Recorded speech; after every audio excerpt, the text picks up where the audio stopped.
Dear listeners and viewers, I think after listening to motifs and symbols, literary devices, and dramatic tools, you are now in a very well position to understand the themes of the difficult play A Streetcar Named Desire by Tennessee Williams. Hence onwards, I will explain the themes. The most important themes of the play are use of language, triumph of reality, class conflict, the social conflict between appearance and reality,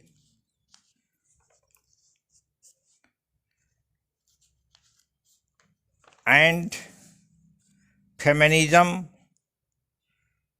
a social struggle, or women's dependency on men. These are the potent themes of the play Tennessee has explained. The play contains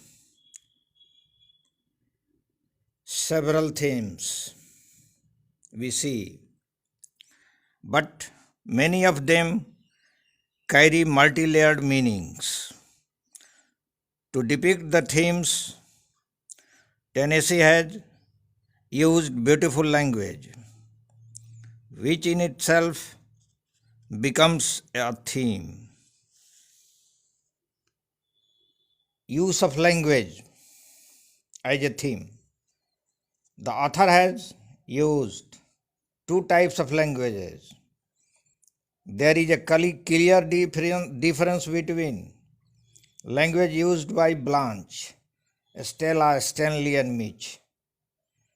Blanche uses grammatically correct, polished, poetical language, whereas language used by Stanley is squares, non-grammatical. The two types of languages perfectly bring to the fore the true nature of the characters and their class distinction that exists between Stanley and his friends. Tennessee, in fact, tries to tell us how we speak is an indication of class to which one belongs to. Next theme is triumph of reality. The theme may also can be reinforcement of reality, which ultimately comes to the surface. Reality ultimately overpowers or subverts everything that is imaginary. Blanche's failed attempt to forget or undermine her miserable present conveys this theme perfectly. Earlier she believed and lived in imaginary world. She says, I don't want realism, I want magic. Blanche explains that she knows she fibs a lot because, after all, to woman's charm is 50% illusion. But when something is important, she always tells the truth. Scene 2. Blanche tries to captivate Stanley by flirting with him by using all of her womanly charms, but she fails. She shows no other way to enter into her present surroundings. Class conflict. There in the play, we find a clear class conflict. There seems to be a complete binary action in the play about working class and upper class. Stanley Mitch belong to working class, whereas Blanche belongs to upper class.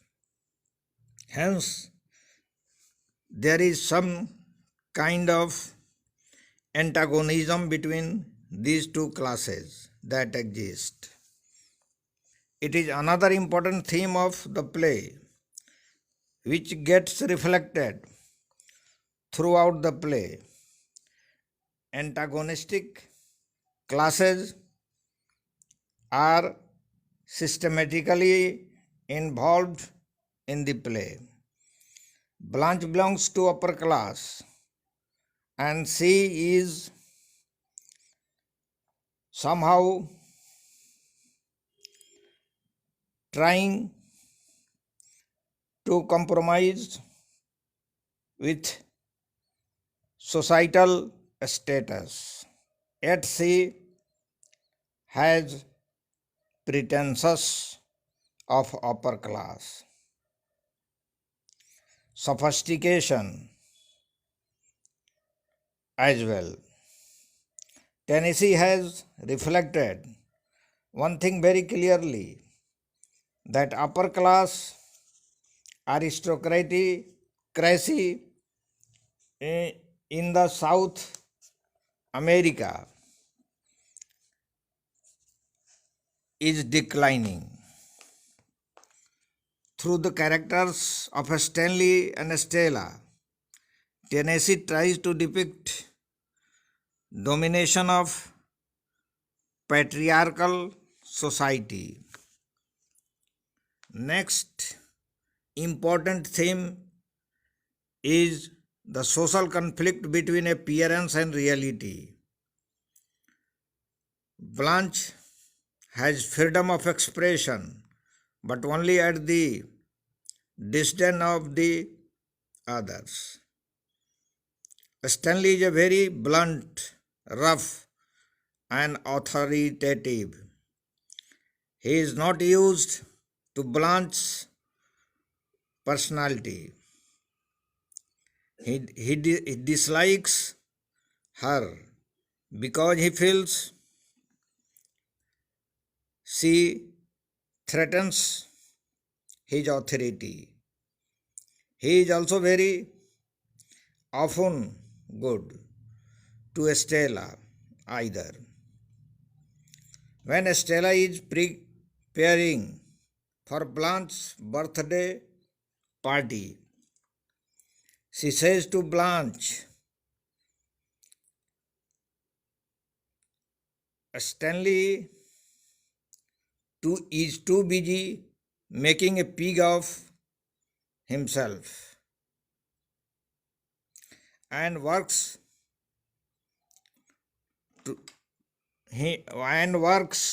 asks him to go and clean the table. Stanley explodes to hear these words from the mouth of Stella in anger and throws his plate to the floor and warns Stella never to use such words to him again. In that he says that he is the king around there. Stanley, in the end, seems to be harmful brute. He believes that to survive, one needs to be strong in the 20th century America. Ironically, Stanley is left unpunished when Blanche is exiled to mental asylum. He he betrays no remorse for his action.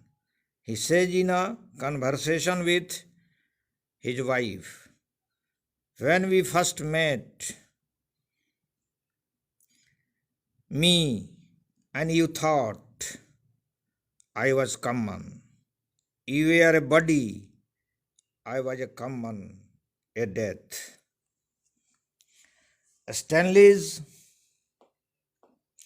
animosity is reflected in his action too. When he investigates Blanche's past, he ceases to be untrustworthy. His birthday gifts, his sabotaging relationship with Mitch, all reflect the kind of inhuman nature he is possessing. He is selfish, and it is clear when he informs his friend that he holds front position in the rat race. He got to believe that you are lucky to have a masculine personality. He clearly believes to survive in the 20th century America, it is important to be strong. Stanley, more than the other character, realizes that Blanche's outward appearance and personality are merely fake, which she has created in order to protect herself. That's why Stanley attacks Blanche bitterly and explains about her bad past. Blanche is exposed to the world by Stanley. Stanley says some men are took by this Hollywood glamour stuff and some men are not. In the beginning, it is important to note that we do not know Blanche's background.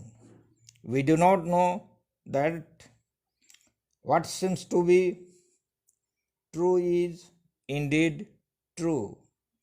As the play progresses, Stanley's schemes work. Stella and Mitch slowly keeps away themselves from Blanche. They judge Blanche and her past. Face value, they focus only on discovering her past mistakes, and flaws. Their dislikes and mistrust of her grow. They do not see the pain, loneliness, and rejection that Blanche experienced. Stanley, Mitch, and Stella did not see Blanche as she really was because they were blinded by the differences they found with Blanche. They never saw Blanche as a good person. They did never feel sorry for her. They made her look as bad as possible. Stanley has everything on his side. He is able to arrange a doctor to come for Blanche and takes her away to a mental asylum, away from society. In the end, Stanley comes out a victor because he acts with his place in the society. And because Blanche fails to conform to her rightful place in the society, she is ostracized. Next theme, important one, is feminism, a social struggle, or women's dependency on men. The play also portrays how the women characters rely completely on male to live happy and satisfied life. Blanche always seeks sexual admiration from males in order to satisfy her class ego. Stella does not bother about the aggressive and coarse attitude of Stanley as she gets complete sexual satisfaction from him. Mainly these two characters offer a feminist perspective approach to the play. During Blanche and Stella's time period, men were considered to be higher than women. Women gained value from their relationship with a man.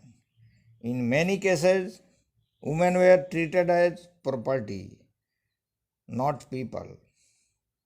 Whatever a woman believed or said often went unnoticed because they had to live under the complete authority of men. Blanche was different. She was outspoken and nonconformist to the demands of the Southern society in America.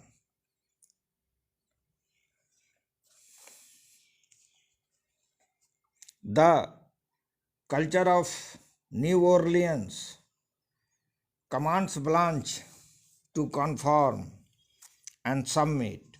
However, she refuses. She stands her ground, deciding not to give in to Stanley's authority. When Stanley beats Stella, Blanche's reaction comes out, which becomes the biggest problem.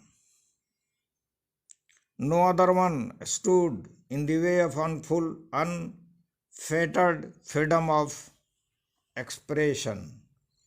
Though Blanche did a few mistakes in her past, and she also punished herself for her mistakes, yet Stanley completely behaved with her as a harmful brute. During the play, Stella repeatedly submits to Stanley and to his authority. She does not question it because it was a social and traditional norm. She believes that her rightful place in life was to be Stanley's possession. In return for her submission, Stanley either uses her body or beats it, depending on how he happens to be feeling at that time. Whereas Blanche suggests to get rid of Stanley. She says that Stanley is common and bestial.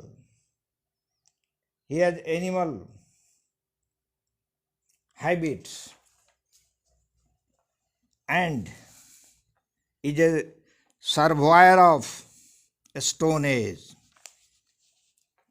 She pleads with Stella to remember some of the advantage of civilization and not to hang back with the brute. Stella, however, refuses as she thinks that her identity is found through Stanley. Blanche also wants the admiration of men. However, she did not want a man like Stanley.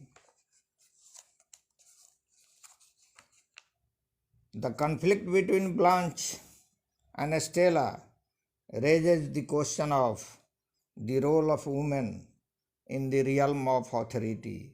The play always reflects the dominance of men.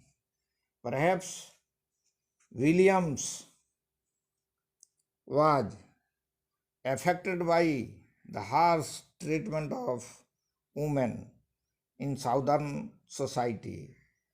Hence, he designed the play to reflect the social structure of the South America, which offered little protection for women.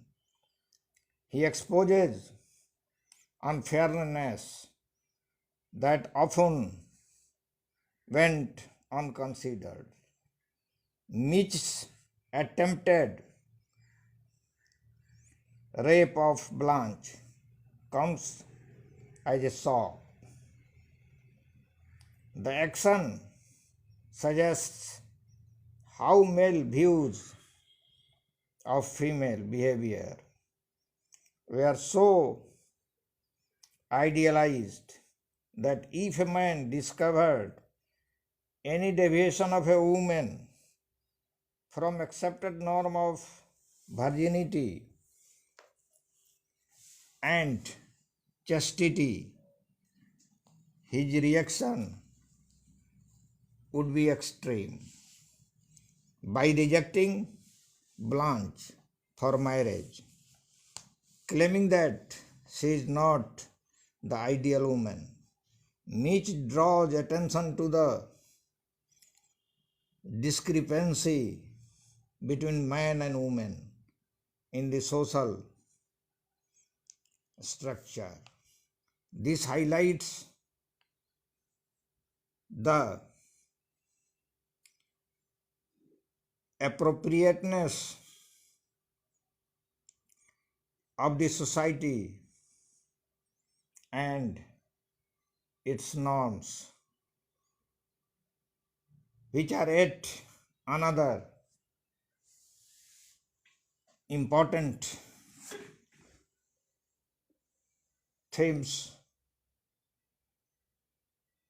theme of the play. Thus, listeners, I have drawn a clear picture of the whole play